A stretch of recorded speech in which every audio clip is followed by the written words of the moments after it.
tichigarisana changa chakuitika challenge ndeyekuti kubva tibve kuno akandipotera macases azodarika 8 polisi yakatozosvika pakuti nhai amai muda zvemimba kana kuti muda kungosungisa murume nekuda kwokuti mumba ndanga ndakumunyikidzwa ndakataura chinhu semurume zvainzi usandiudzire, wakandiudzira ndirove ndokusungisa kana kuendesa mudare.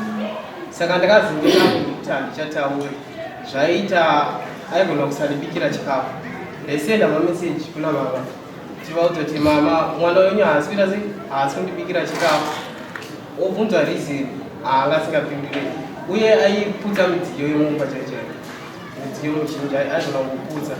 Saka ndaigara pasina ichitaura naye ichiti naye mudzimai unenge uchizviitirei, unoziva kuti kuroorwa kwakaita kune vasingatozvidi uye mwana wati kuchengeta hatingaroorane zvekuti tigare nguva shoma tese life ndizvoupenyu hwese.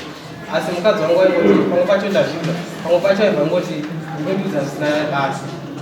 Ndakasvika nguva yekuti ndanga ndakurwa nemukadzi nekuda kuti changa ndanacho ifi yekuti ndakanzi wandirowa ndiri kuendera kupolisi ndiri kuendera kudare.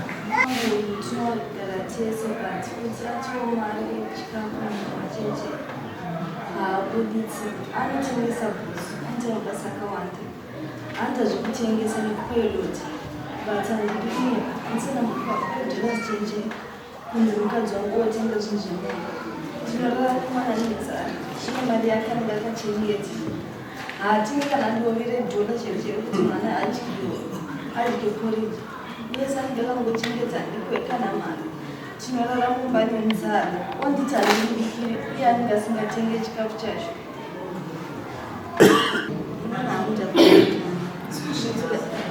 Ini nangu ndakuitikana kozi watadza kutichengeta ibirikawana mari unozivaeka autitaine mwana saka ine ndakundeka. Ayo, dulu hari sama. Ayo,